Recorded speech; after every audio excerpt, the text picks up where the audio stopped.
ഞാനിപ്പം നിൽക്കുന്നത് കഴക്കൂട്ടം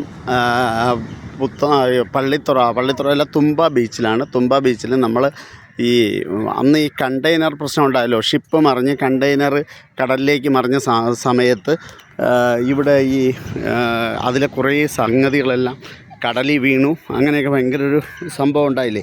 അപ്പോൾ അതിൽ ഈ പ്ലാസ്റ്റിക് മറ്റേ എന്തോ സംഗതി എന്താണ് പ്ലാസ്റ്റിക്, അത് മുത്ത് പോലെ ഇരിക്കും. പ്ലാസ്റ്റിക് പില്ലറ്റ് എന്ന് പറഞ്ഞാൽ വളരെ ചെറുതാണ്, വളരെ ചെറുതാണ്. ഇതാണ്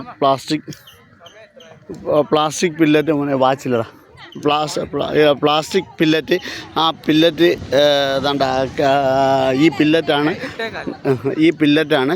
പില്ലറ്റ് ക്ലീനിങ്ങിന് വേണ്ടിയാണ് ഈ തൊഴിലുറപ്പ് തൊഴിലാളികൾ ഇവിടെ എത്തിയിട്ടുള്ളത്.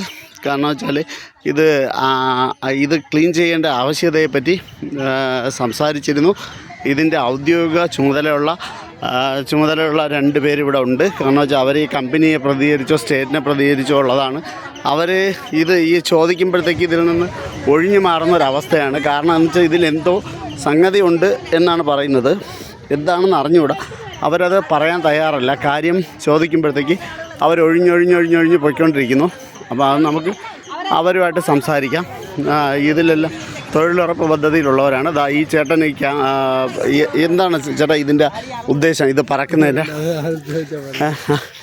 ഇത് നിങ്ങൾ ഒളിച്ചോടേണ്ട കാര്യം എന്താണ്?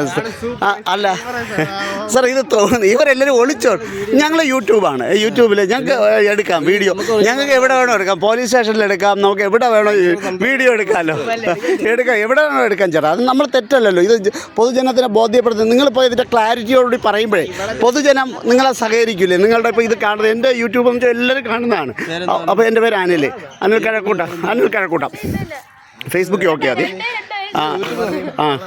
അപ്പം യൂട്യൂബിലല്ല, ഇതൊക്കെ കാണിച്ചു തരാം. ഞാൻ ഇതൊക്കെ ഐഡിയ കാണിച്ചു തരാം. അല്ല, യൂട്യൂബുണ്ട്. യൂട്യൂബിനേക്കാൾ എനിക്ക് വ്യൂവേഴ്സ് ഉള്ളത്, എനിക്കൊരു 5-6 ലക്ഷം ആൾക്കാരുള്ളത് ഫേസ്ബുക്കിലാണ്. ഞാനിപ്പോൾ കാണിച്ചു തരാം നിങ്ങൾക്ക് ഐഡിയ. ഇവിടെ എല്ലാവർക്കും അറിയാം, ഈ ബീച്ചുകാർക്കൊക്കെ അറിയാം. കാരണം ഞാൻ ബീച്ചിൽ മിക്കവാറും വന്ന് ഷൂട്ട് ചെയ്യുന്നതാണ്. ഈ മീനുമായിട്ട് ബന്ധപ്പെട്ട് ഞാൻ ഇവിടെ വന്ന് മീൻ വാങ്ങിക്കുന്ന ഒരാളാണ്. അപ്പോൾ ഇങ്ങനെ കണ്ടപ്പോൾ വിചിത്രമായിട്ടൊരു സംഭവം തോന്നിയതുകൊണ്ട് അത് ജനത്തിനെ അറിയിക്കണം. ഉണ്ട് ഇത് ഉണ്ടാണ്. പക്ഷേ ഇത് നമുക്ക് ജനത്തിന് വേണ്ടിയാണ് ഇത് ചെയ്യുന്നത് അല്ലേ? അതെ, ഇത് ജനത്തിന് വേണ്ടിയാണ് ചെയ്യുന്നതല്ലേ ഇത് വൃത്തിയാക്കൽ എന്ന് പറയുന്നത്. അത് പറഞ്ഞാൽ മതിയില്ല ചേട്ടാ. ഇത് നമുക്ക് കടലിന് ശല്യമായൊരു സംഭവമാണ് അല്ലേ? അത് നമുക്ക്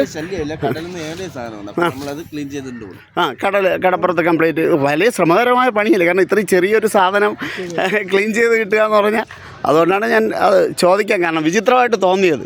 കാരണം വെച്ചാൽ വലിയൊരു സാധനമാണെങ്കിൽ നമുക്ക് എടുത്ത് മാറ്റാം, കണ്ടെയ്നറാണെങ്കിൽ. ഇത്രയും ചെറിയ സാധനം ഇത്രയും അതിനകത്തുനിന്ന് വന്നതാണ്. ദോ നിൽക്കുന്നു ടീം ലീഡർ എന്നാണ് പറഞ്ഞത്. ഞാൻ ടീം ലീഡറെ ഒന്ന് കാണാം, സംസാരിക്കാം. മാഡം ടീം ലീഡർ മാഡം ആണെന്ന് പറഞ്ഞു. മാഡം ഇതിൻ്റെ ഒരു ക്ലാരിറ്റി തന്നാൽ നന്നായിരിക്കും.